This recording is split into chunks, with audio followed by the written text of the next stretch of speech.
Live na po tayo. Announce natin. Live na tayo.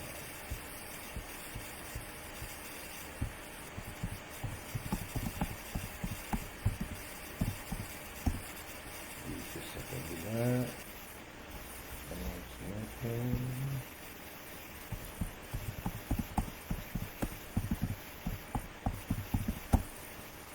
Alright. Sino kaya ang nabigyan?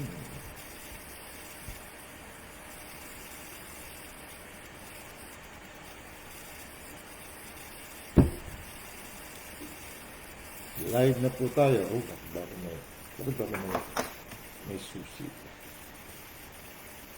Oras kasi tayo. Hello po! Anong araw ngayon? Monday. Monday.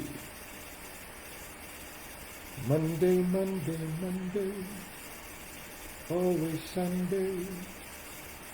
In a rich man's world. Kahit Lunes daw, linggo pa rin sa mundo ng mga mayayaman. How are you guys? All is well. Andiyan na si Ate Nat. Hello, Ate Nat namin. Ayun na, pinasa ni Ate Nat yung Ate Nat. Hindi tayo pwede tumigil ng kababahagi ng mabuting balita, guys. Diyan mo kung madilim ng kaunti. Kasi mas tahimik dito kaysa doon sa kabilang room. Kasi doon po sa kabilang room ay maingay. Daming sasakyan. Doon kasi yung harap. Dito, likod, medyo tago. Medyo. Hello, Pastora Gab and Zoe. Yan, mga propeta ng Panginoon yan.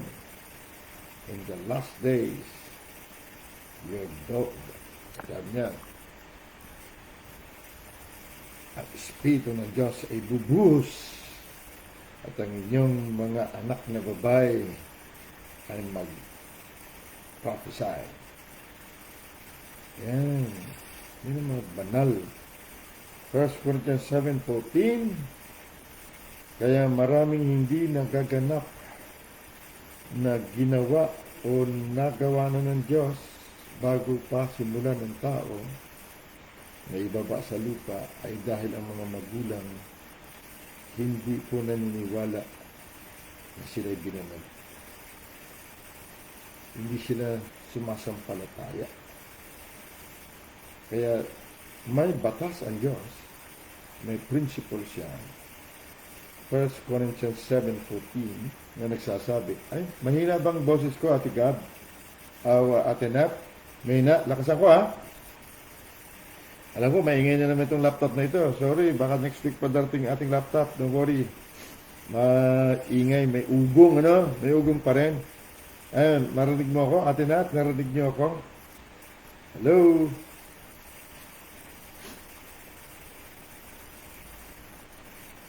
Respond naman kayo kung narinig niyo ako. Dalawa pa lang. Sa unang Korinto 7:14, mababasa natin na okay lang po. Sabi, okay lang, malakas na raw, kahit pa paano, lalapit-lapit ako. Okay, so pwede na. Okay na raw. Gusto ko bago tayo magsimula, ay makita po ng mga magulang ito. May kaunting ugong lang po. Okay na yan. Okay na. Importante naman ay marinig ang aking boses kahit may ugong. Sa mga ipamalitan niyo ito, pag naging magulang na tayo, 1 Corinthians 7:14, malinaw nakalagay doon, na ang lalaking hindi mananampalataya o asawang lalaking hindi mananampalataya ay nagiging banal o matuwid. Ayan. Dahil sa asawang babae na mananampalataya. At ang hindi mananampalataya na babaeng asawa ay nilinis o binanal sa pamagitan ng lalaking asawa na sumasampalataya. Kung hindi daw ganito ang prinsipyo, ang inyo daw mga anak, ating mga anak, ay mga marurumi, unclean. Pag sinabing unclean, nandun na rin sa loob ng salitang unclean ang corrupt. Ang salitang corrupt, nabubulok. Pag hindi malinis, may kabulukan, may kadiliman, may karumihan. Pag ganyang may karumihan, unholy, hindi niya makita o marating, mapasa kanya ang holy things of God. Ano po? So, ang mga bata, sinabi ng Diyos in the last days, I will pour out my spirit onto all flesh. Ibubuhos ko ang aking espiritu sa lahat ng laman o lahat ng sakop ng panahon at lahi. At ang inyong mga anak na babae ay mag-prophesy. Ang mga anak. So, hindi ito ang ating topic. Ngunit kumuha lang tayo ng example na nabanggit natin.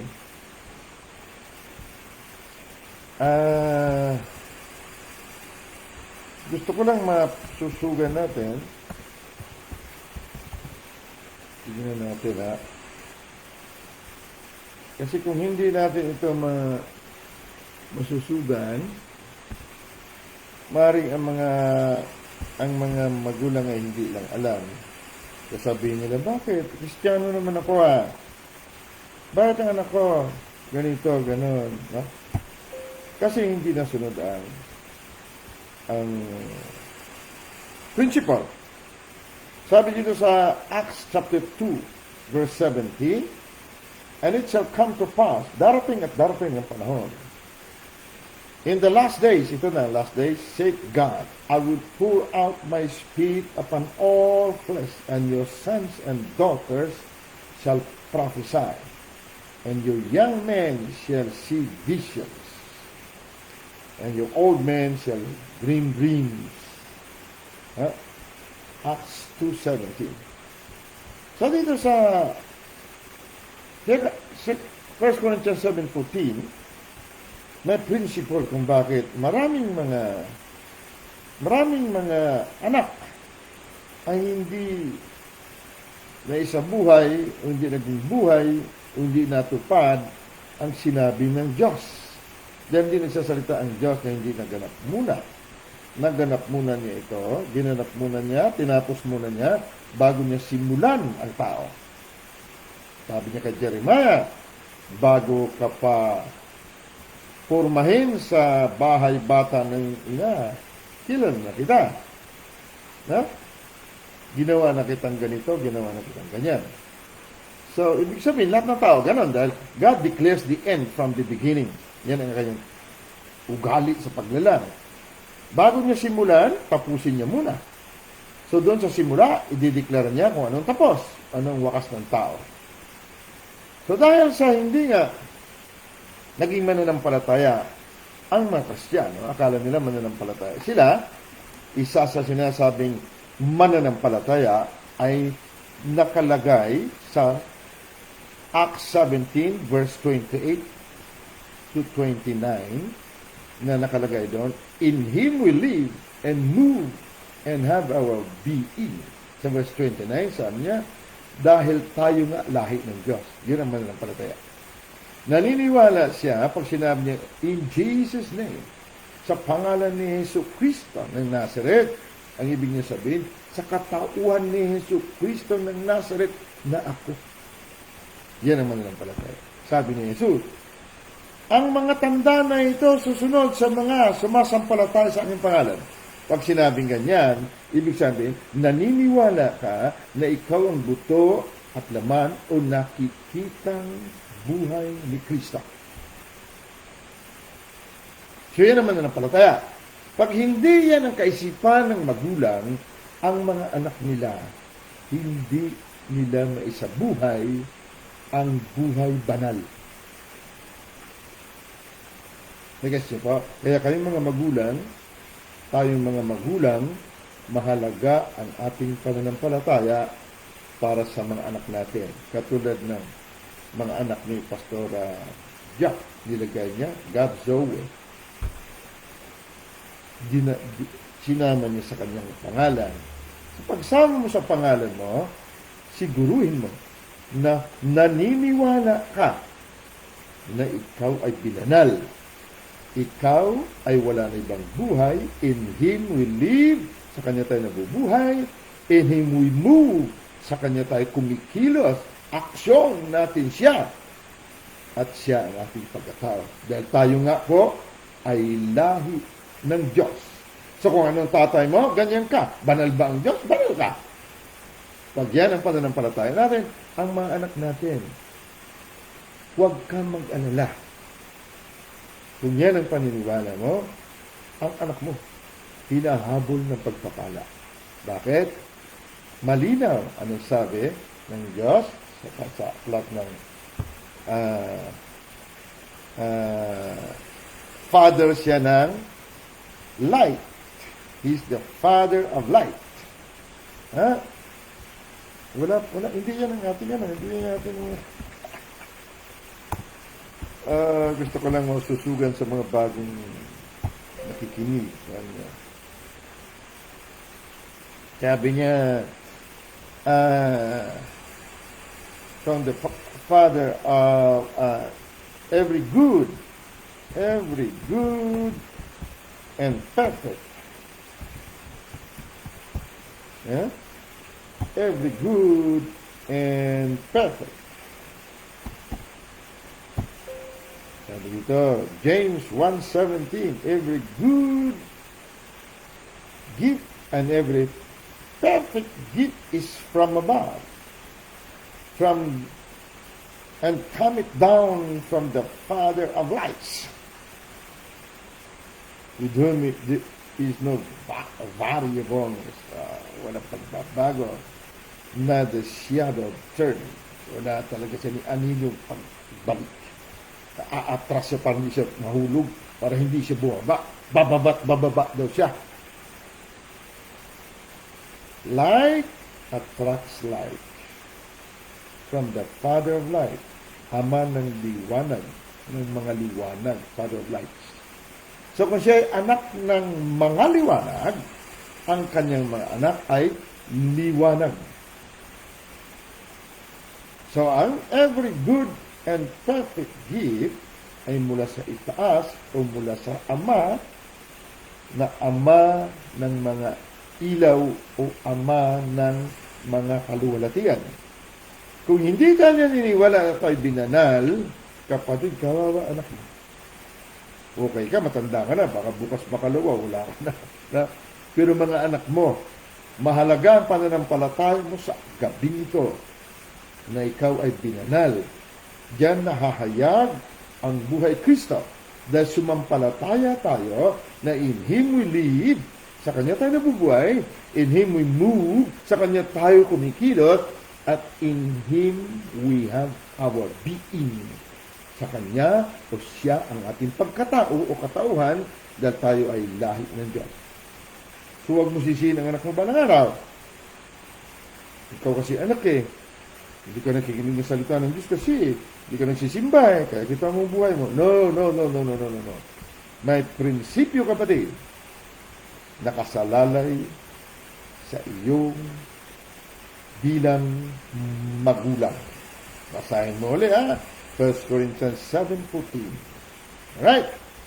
So don't worry about your son and your daughters. Basta sa oras na ito, sumasampalataya ka, naniniwala tayo na siya na ang ating buhay, sa Kanya tayo kumikilos, sa Kanya siya ang ating katauhan at tayo lahi ng Diyos. Ibig sabihin tayo yung mga banal. So kung hindi daw ganyan ang prinsipyo, ang mga anak niyo unclean, hindi malinis. Ang mga hindi malinis, kapatid, marurumi. Hindi pwedeng bumaba ang life. At hindi pwedeng bumaba ang every good and perfect gift from above. Hindi yung bababa sa madilim. Hindi yan bababa sa marumi. Madumi ka araw-araw, baka hindi mo alam. Nadudumihan tayo araw-araw, baka hindi mo alam. But the blood of Jesus cleanses us from all sins. May shower of forgiveness palagi. Punta ka sa mga falls, malakas na falls, pasok ka doon, batuin ka ng dumi ng tao. Tingnan mo kung makadikit sa'yo. Ganyan ang blood of Jesus. 24/7, pumapatak, bubuhos, pandi ka marumihan. Pero gumagawa ng karumihan. Di ba? Ngunit, dahil sa prinsipyo na naniniwala tayo binanal kapag walang dumi na tatagal siya ng ilang segundo. Antimano, linis ka. Kaya mga anak mo, banal din. Malinaw? Hello, nandun natin sino namin. Naabutan mo ba yan? Okay, so punta na tayo sa ating serye. Magmula sa gabing ito, pamagat na ating serye ay image. Punta tayo sa Genesis chapter 1 verse 26. Ang revelation po ay progressive. Ibig sabihin ng progressive, nag-i-increase, nagbabago. Ang pagbabagong ito ay pataas ng pataas. Upward and forward, sabi ni Pastor Chris. Ibig sabihin, may revelation tayo last year, may revelation tayo last few months ago, or last month, may revelation ulit ngayon. Umangat nga lang. Ha? So kapag ang revelation sa atin, ang ating doktrina na sinasabi, ay hindi po umi-increase ang value, ang tawag dito ay reliyon. May monopoly ng sinasabi niyang revelation. Sila lang mayroong ganun. At hindi na nag-increase. Hindi na nagbabago. Tingnan natin. Sa King James Version, Genesis 1:26, meron tayong papansinin. And God said, let us make man in our image, after our likeness, and let them have dominion. Okay? So verse 27, so God created man in His image, in the image of God created He him, male and female created He them. Ang salitang image po, ang ating tututukan. Ang salitang image, ito po ay dito sa Hebrew Strong's Dictionary, nakalagay dito, Chelem. Ang sinasabi niya, from an unused root meaning to shade, a phantom, that is, illusion, resemblance, hence a representation, especially an idol. Sa ibang talata naman, ibang meaning ay pwede mo pagsamahin timuna at yung sinabing sa Hebrew o sa Hebrew, timuna. Sa Greek ay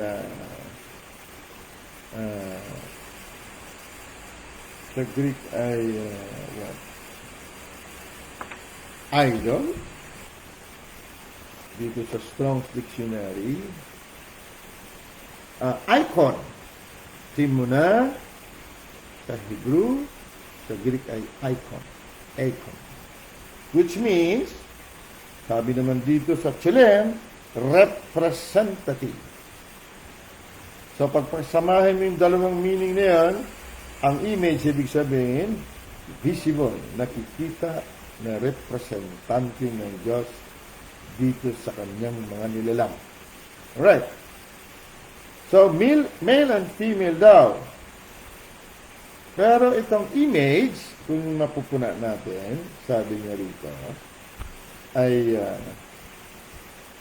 in His own image. In the image of God, created He him. Male and female created He them. Verse 27. So, na-discuss na natin noon ang salitang let dito sa Strong's, wala kayong makikita dito sa Google, pero dito sa Strong's Dictionary nga, na sinasabi ko dito, may meaning po ang let.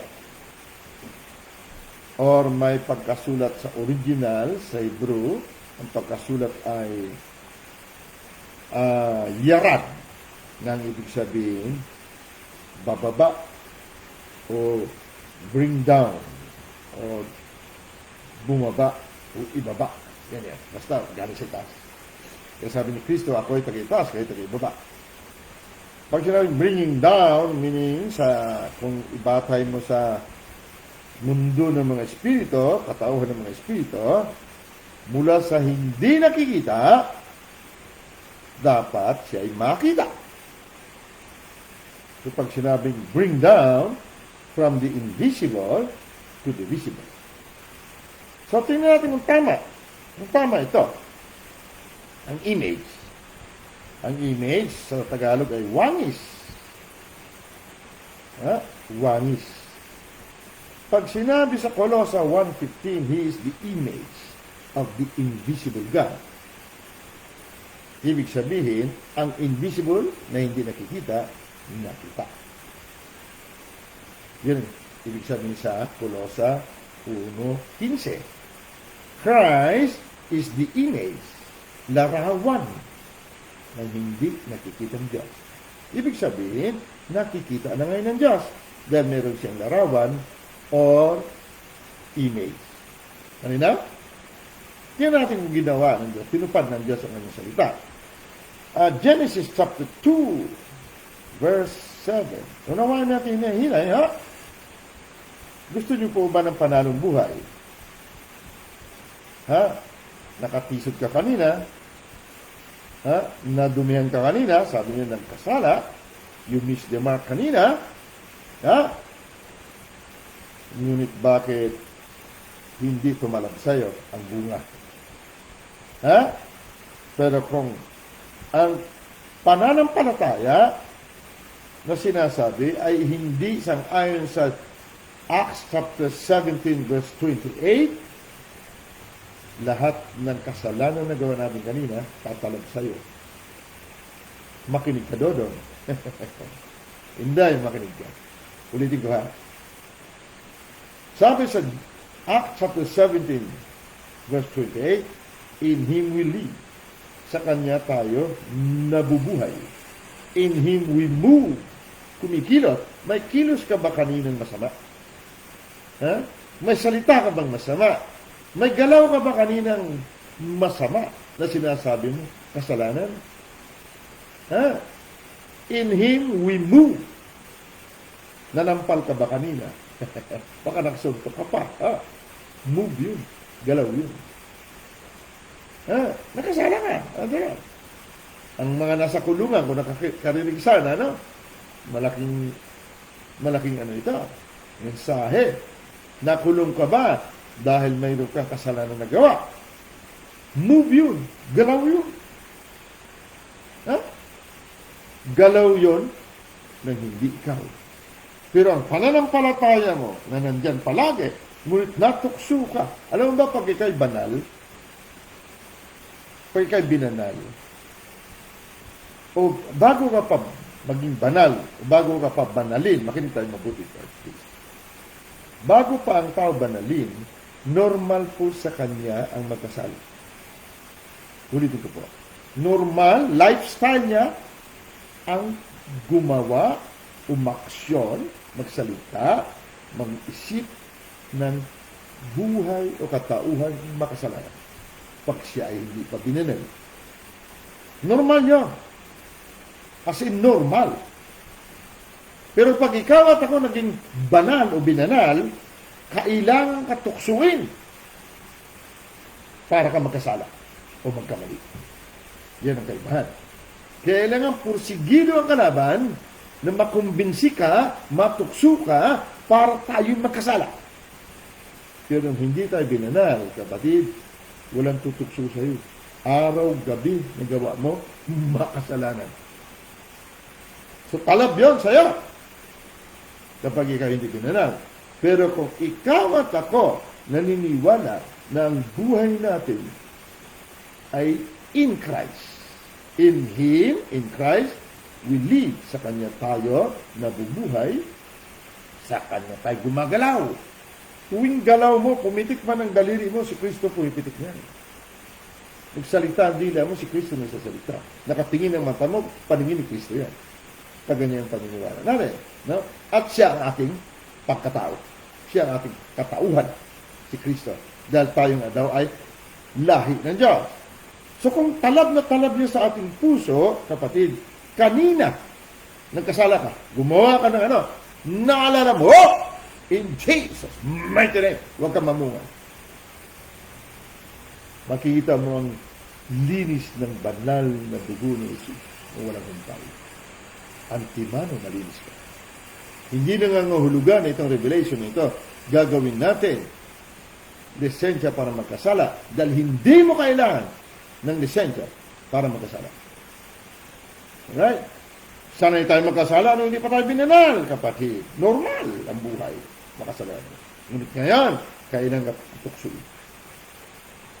Pero dahil sa na-embed, naging katauhan na natin na tayo'y lahing ng Diyos, wala tayong buhay kundi ang Diyos. Wala tayong pagkatao kundi ang Diyos. So, ang galaw natin Diyos. Magsalita ng bibig mo. Kasalanan sa pangalan ng Panginoong Jesucristo na aking buhay.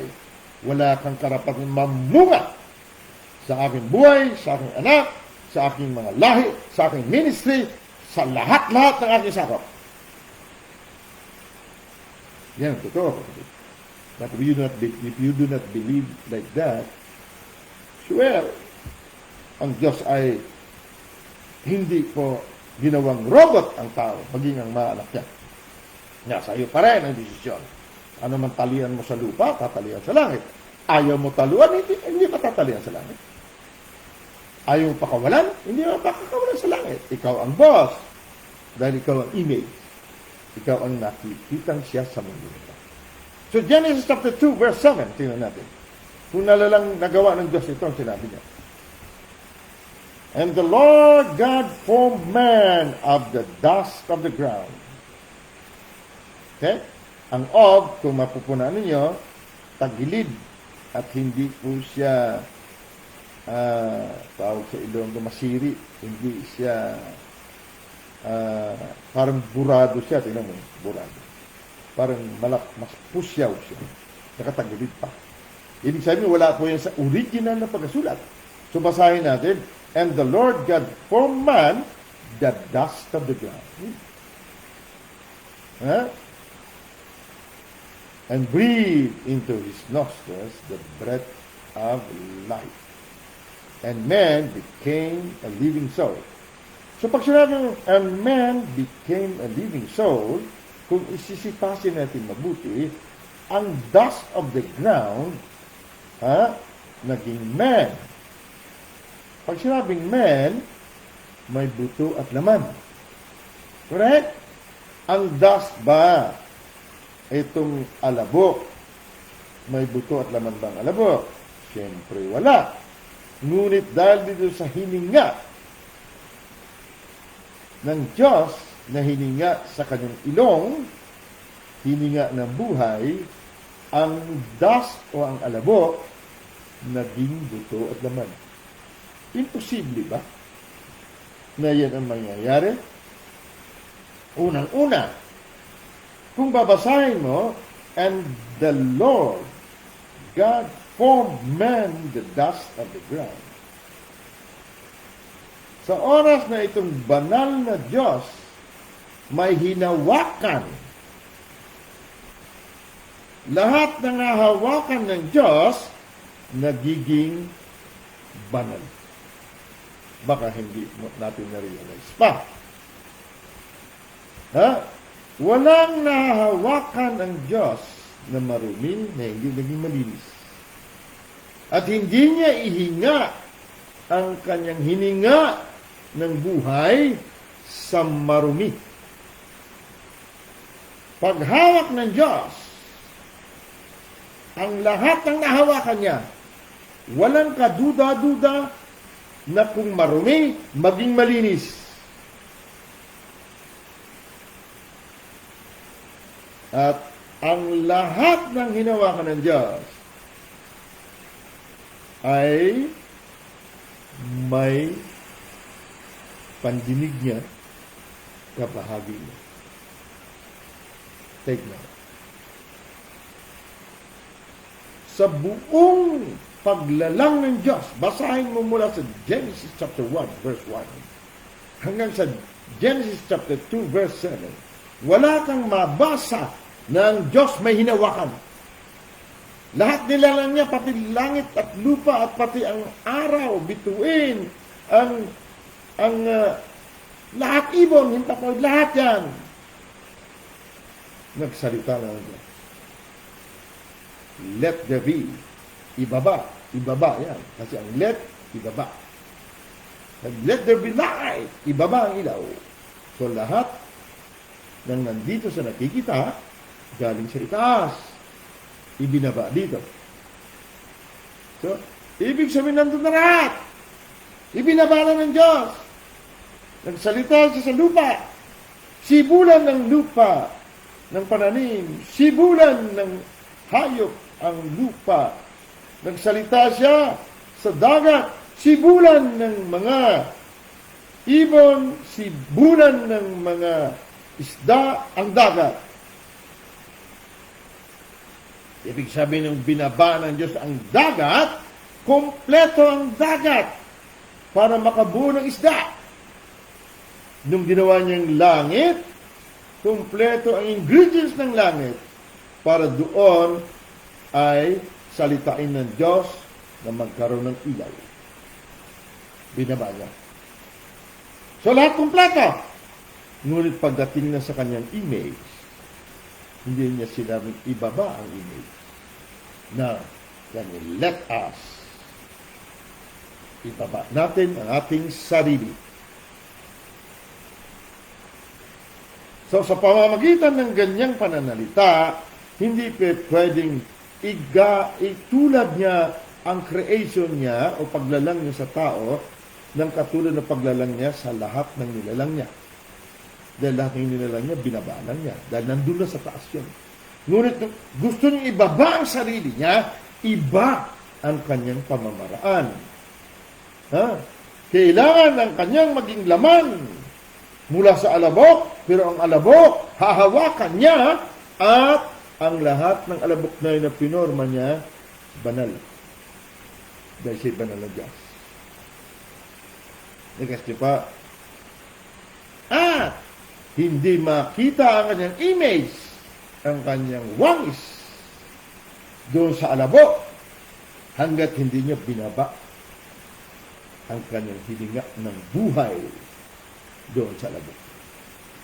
Doon naganap na sabi niya, let us, ibaba natin ang ating sarili sa tao. Simula noon, ang tao nagkaroon ng dugo, nagkaroon ng bituka, lahat yung alabok. Kaya kapag ikaw at ako hindi makasali sa rapture, ang bituka mo, pati ang gandang-gandang bigote mo, pilik mata mo, minsan false eyelashes pa nilalagay mo, lahat yan uuwi sa alabok, kapatid. So, napatunayan ang image niya, ibinaba niya sa pamamagitan ng kanyang hininga ng buhay, ngunit ginawa niya. Tanging katawan ng tao lamang ang bumaba ang kamay ng Diyos at ginawa ng kaganda-gandang pagkagawa. Ang alabok, kinortihan niya ng sarili niya. Kaya ang tawag sa Efeso chapter 2, you are His workmanship. Ikaw ang obra maestra niya. Wala siyang nilalang ng kagaya mo. You're the first and you're the best. Bakit? Hinawakan niya. Ginawa niya ng kamay niya ang image niya na ikaw. Alright? So, nalala. Now, ang salitang image, napakahalaga. Kinukuha natin sa English para makuha natin ito. Kaya naunawaan naman natin ito. Punta tayo sa Genesis chapter 11 para maunawa natin gaano kahalaga ang image. In the image of God, sa wangis ng Diyos, nilalang niya lalaki at babae. So, you are His workmanship. Ikaw ang obra maestra niya. Ang problema sa tao, hindi niya alam na siya ang the best na nakaapak sa lupa. Dahil siya ang wangis. Sa kanya ibinaba ng Diyos ang kapuskusan ng Diyos. At binigay sa kanya ang pamamahala sa buong mundo. Buong lupa. So kung ikaw ang namamahala sa lupang ibabaw, pati ang lupang ilalim sakop mo. Correct? Ngunit pagdating ng huling adan, hindi lamang lupang ibabaw. Sabi niya, pagdating ng araw na yon, anuman ang talian mo sa lupa, tatalian sa langit. Ano ang pakawalan mo sa lupa, pakawalan sa langit. Bakit? Mateo 28, panghuling mga talata, sabi niya, lahat ng kapangyarihan sa langit at lupa na ibigay niya sa akin. Dahil dito sa kapangyarihan na ito, sa langit at sa lupa, humayo ka. Wangis ko. Henerasyon ko. Ibig sabihin, ang kapangyarihan sa langit at lupa na nasa kanya, ibinigay niya sa iyo. Paano niya ibinigay? Kung 1:16, tandaan mo ka pa rin. Of His fullness have all received grace for grace. Ang kapuspusan niya ang tinanggap natin. Kung kapuspusan niya tinanggap natin, hindi ba na ang lahat ng kapangyarihan sa langit at lupa na nasa kanya, nasa atin? Talk to me. Correct? So, mayroong magandang halimbawa sa gabing ito ang salitang image. Genesis chapter 11. Hindi na kayo, Genesis chapter 11. Hindi po natin matatapos ang salitang image o topic na image ng isang salyahan lang. Ha? Yan natin. Verse 1. Nung pagkatapos ng baha ito, dumami ang tao mula sa 3 anak ni Adam. Ni Lolo Noah. Noah means rest. Na? Sabi niya, be still, be at rest, and know that you are the manifestation, the image of the I am. Alright? So Noah found grace. Rest found the divine influence upon the heart. Alright? Ibig sabihin, ang kabalisahan ay lason sa kapahingaan. Alright? So sabi niya, mamahinga ka, relax! Everything is well. Bakit? Bago ka pa ibaba sa lupa, tinapos na muna kita. Alright? So this is verse 11, at chapter 11, verse 1, sa King James Version, and the whole earth was of one language and of one speech. Tandaan po natin, one language. Isang salita. Okay? Proverbs 23, verse 7, kung ano ang iniisip niya sa loob niya, eh ganun siya. Salita po yun. Language yun. Image. Image. Ano iniisip mo? May image, may wangis. Ha? Ngunit dinugtungan mo sa bandang baba, sa chapter 23, verse 7 ng Proverbs, kumain ka, sabi niya, kuminom ka. Ngunit ang sinasabi niya, wala sa loob niya. Ang ibig sabihin, hindi one language, hindi one speech ang nasa tao. Yan ang sinasabi ni James, a double-minded man is unstable in all of his ways. Yung dalawang namamangkas, dalawang pananalita ay hindi stable. Wala siya matatanggap. Hindi kasi one, hindi iisa. Ang sa puso niya, iba sinasabi niya. Yun mo, mangungutang lang sa'yo yun, katakot-takot mo na pambobola. Naku, Tinat, alam mo, mas maganda ka ngayon kaysa nang nagkita tayo huli. Ano ba sikreto mo? Ito naman, tuwan-tuwa ka, no? Niya, sabihin, alam mo, Nat, wala na kasi ako ibang nalapitan. Yun na. Na? Nabola ka na. Ano ba kailangan mo? Hindi, maliit lang naman. Bakit? Ano ba, Marge? Baka meron kang 1,000 dyan. Babayaran ko rin ka agad. Kung hindi mo na ako binola, mabuti na lang, may 1,000 ako dito. Nako, 1,000 araw na. Balik-balik kayo. Hindi ka binayaran. Yan yung mga double-minded men. Hindi iisa ang salita. Kung ano sinasabi niya, wala sa puso niya. Proverbs 27, sa baba, may warning nga. Kaya hindi porque matamis siya magsalita, maniniwala ka. Marami nang nabuntis sa matatamis na pananalita. Joke lang. Alright. Pero totoo. Alright. Bahala na kayo maglagay sa Tagalog. Ano ba? Ano ba nakalagay sa Tagalog? Ano ba? Yan, sa baba. Sabi niya, uminom ka, sabi niya, sa iyo. Sabi niya, kumain ka at uminom ka, sabi niya sa iyo. Ngunit ang puso niya ay hindi sumasayo. Pero inuna muna sa taas, sapagkat kung anong iniisip niya sa loob niya, language yung salita. Speech. Image. Kung anong image sa loob. Bago niya bitawan yung sinabi, uminom ka.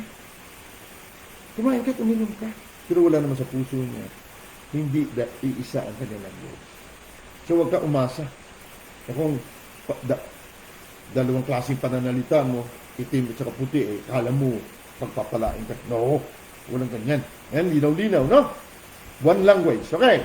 Now, Genesis chapter 11, may nag-post na ba? Verse 1, and the whole earth was of one language and of one speech. Verse 2, and it came to pass, as they journeyed from the east, that they found a plain in the land of Shinar, and they dwelt there. Sabi niya, buong mundo daw, ibig sabihin ng buong mundo, masang katauhan, may isang language o lingwahe at isa ang kanila simple pananalita. Dahil kung anong language mo, yung salita mo. At dumating daw ang pagkakataon na sila ay naglakbay mula daw sa silangan at may nakita silang medyo tamang-tama lang, no? Tamang-tamang plain, tamang-tamang, hindi naman bundok, kundi yung medyo maangat ng konti, pero maganda, patang siya sa taas, no? Sa lupain ng Sinar, at doon sila nanahan. Alright? Nandiyan pa sa inyo sa Tagalog.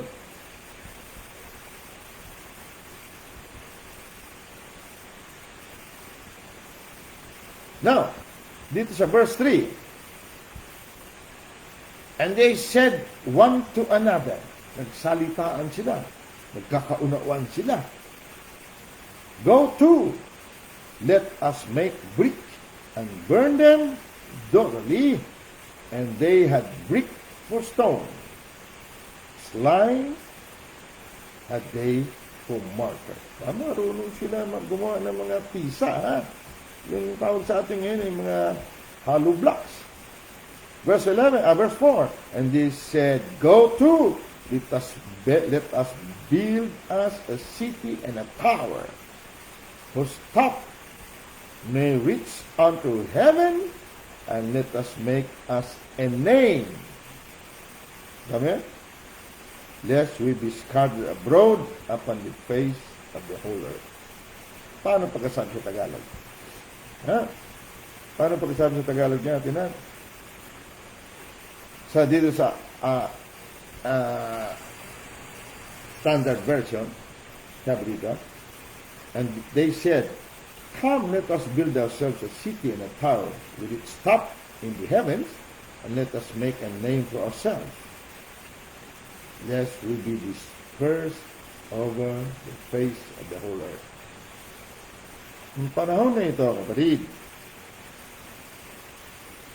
ay nabitawan na ni Noah Ang salita niya kay Ham, sumpain si Kanaan, anak ni Ham. Dahil hinubaran niya ang kanyang tatay na si Noah sa harapan ng kanyang kapatiran. Itsinismis niya ang kanyang tatay sa kanyang kapatiran. Kaya kung may ginawa tayong pagchichismis, paninira, lalo na sa mga sinugo ng Diyos, kapatid, sa gabi ito, sabihin mo doon sa sinabi mo, sa pangalan ng aking buhay ni si Yesu Kristo, binabawalan kita mamunga sa aking angkan. Palian mo, paano siya mamunga? Okay?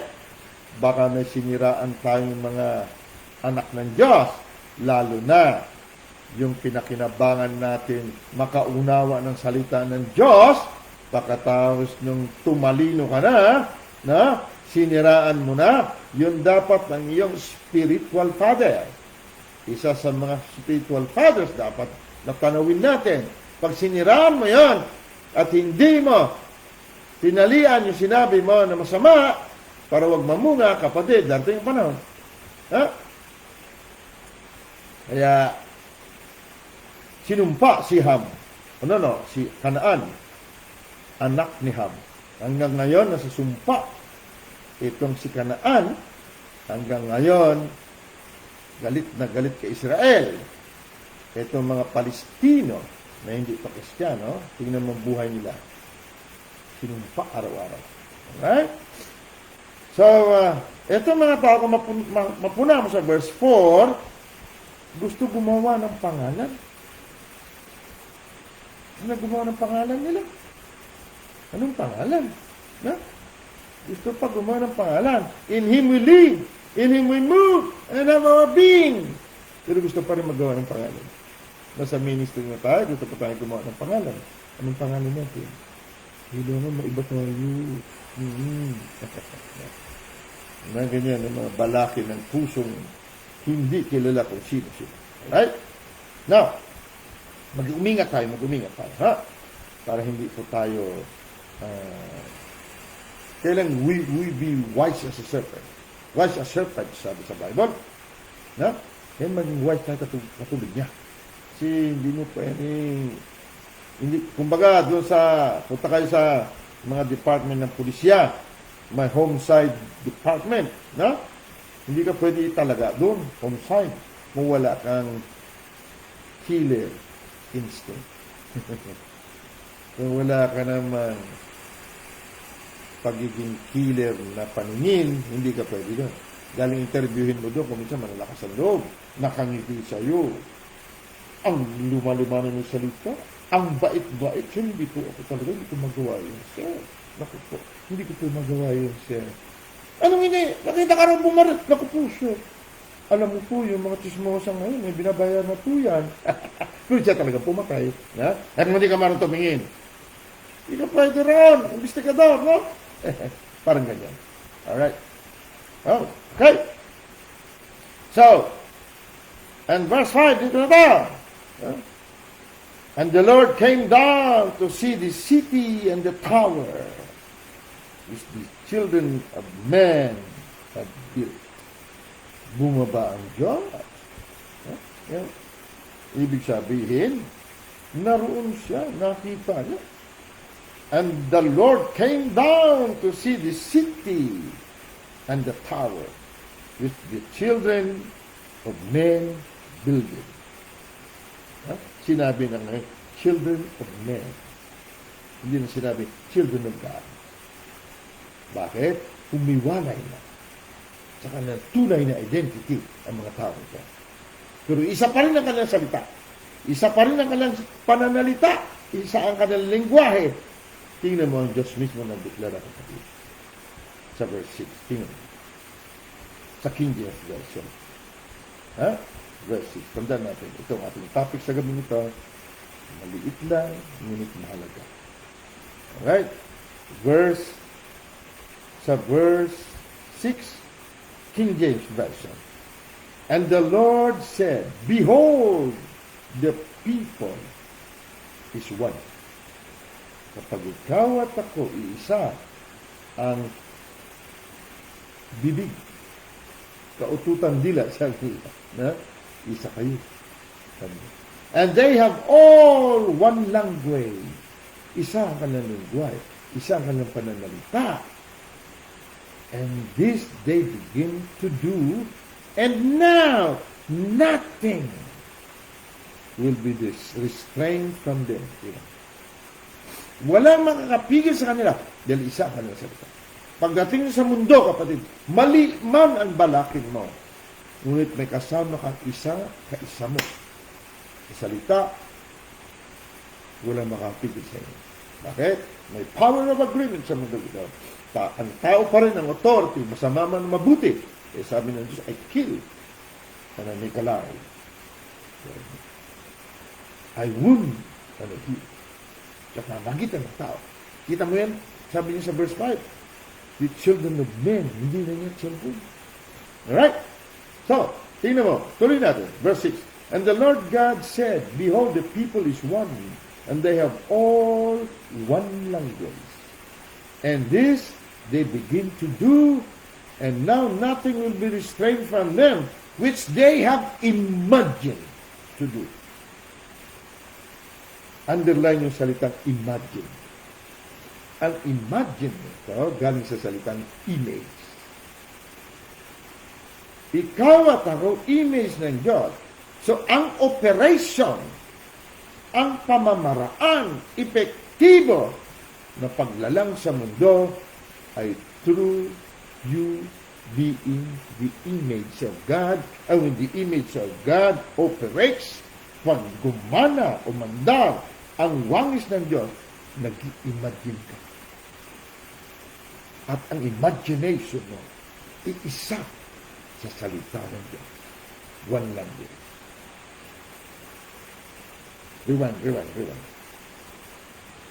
Sabi ni Kristo, if 2 or 3 gathered together in my name, there am I in the midst of them. Kapag 2 o 3, may iisang salita.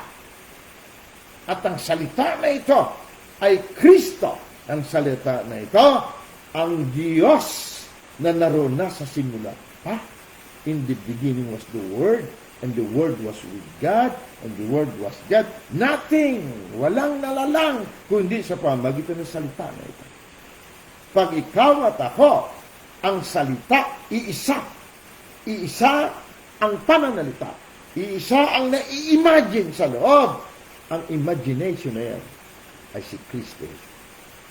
Naglalang ng lahat ng good and perfect gift na buwabak sa iyo at sa akin. Wala daw makakapigil sa kanila sa lahat ng kanilang balakin o imagination. Bakit? Lahat ng tao nilalang sa image, imagination ng Diyos. Pero kapag sila nag-imagine, nagkasundo na mag-imagine ng taliwas sa salita ng Diyos, wala rin makapigil sa kanila. Mamayang gabi bago ka matulog, subukin na mag-imagine na mahirap ang buhay. Walang makakapigil sa iyo para maghirap ka sa mundo ito. Imagine mo bukas na maaring hindi mo mabayaran ang dapat mo bayaran. Kapatid, walang makakapigil sino man para hindi ka makabayad bukas. Imagine mo lahat ng negatibong bagay sa gabi ito. Magugulat ka bukas. Kahit na ano pang paraan ang gawin mo, walang nakapigil sa iyo maganap ang imagine mo sa gabi ito. Imaginein mo ngayon ang sinabi ng Diyos sa iyo. Maging iisa ang salita natin sa Kanya. Maging isa ang ating imahinasyon sa loob. Kitang-kita mo ang picture pag nag-i-imagine ka. Pag nag-i-imagine ang tao, damang-daman niya. Pag nadama mo, kapatid, matulog ka naman mahilig. Bukas, walang anuman at sinuman makakapigil sa dinama mong imagination. Nag-gets niyo ba? Kaya mahirap ang buhay. Masalimut ang buhay. Maraming namatay sa COVID. Panunood, pakikinig sa social media na marami siyang pinatay. Na-imagine na kamatayan. Dahil sa takot, buong-buo ang imagination mo, isa ang salita mo sa sinabi nila. Magugulat ka. Walang makakapigil sa'yo para mamatay sa COVID. Pero kung na-imagine mo sinabi ng Diyos isa, no weapon formed against us shall prosper. Walang anumang sandata na lalangin pa at nalalang na pwedeng manaig sa'yo. At ang bawat salita na kumukontra sa salita,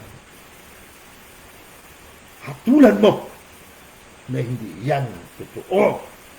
Dahil ikaw at ako ang katuwiran ng Diyos na nakikita sa mundong ito. Pag-isa ka sa salita na yan, sabi sa 2 Corinthians 5:21, siya na hindi nagkasala, siya na mali, na walang mali na imahinasyon, kinuha niya lahat ng imahinasyon mong masama upang ang imahinasyon mo ay ang katuwiran ng Diyos na ikaw. Kaya sabi niya, hindi ka lang pinagpala, ikaw pa ang pagpapala sa lahat ng bansa. Na-imagine ba paano maging pagpapala sa lahat ng bansa, kapatid? Hindi ka naman pinagpala. Ikaw ang inaasahan ng mundo para ang mundo na ito sumagana at maging mapayapa. Bakit? Ikaw at ang ama mo, iisa ang salita. Na iisa ang inyong imahinasyon. Naganap ang sinabing, ikaw nga at ako ang image ng Diyos. Image means imagination. God is an imagination spirit na sa iyo. Kaya akala natin ang paglalang ay basta no, sabi pinagpala ako, no, imagine mo, kapatid. Kaya na may image sa loob. Kitang-kita mo ang sarili mo. Sabi ni Kuya Ninyo, ini-imagine niyo na ngayon magkaroon siya ng sasakyan. Kitang-kita niya, nagmamaneho siya ng sasakyan. May imposible? Sabi ng Diyos kanina, verse 6, sabi niya, walang makakapigil sa kanila. Wala. Basahin mo ulit bago tayo mag-wrap up. Genesis 11, verse 6. Sa Tagalog, and the Lord said, behold, the people is one, iisa, salita at pangalita. And they have all one language, isa ang lingwahe. And this they begin to do, and nothing will be restrained from them which they have imagined to do. Yan ginawa ng Diyos, bumaba siya. Sabi niya, baguhin natin ang pananalita nila. Verse 7. Upang hindi sila magkakaunawaan. Mula noon, pinangalanan ang lugar na yun ng Babel. Ibig sabihin, confusion. Confused. Kalituhan. Dahil ikaw may kalituhan, kapatid, hindi ka kaisa ng Diyos. Kaya sabi, be still, huwag kang malito. Para malaman mo na ikaw si Ayam. Siyempre, sanay naman tayo kasing kabahan, mabalisa. Pero natural, practicein natin na huwag mabalisa. Hanggang sa makilala natin na tayo nga pala ang nakikita, luto at laman ng Diyos. In Him we live, sa Kanya tayo nabubuhay. In Him we move, sa Kanya tayo kumikilos, at Siya ang ating katawan. Practice na practice na practice. Hanggang sa maka-imagine ka na solid.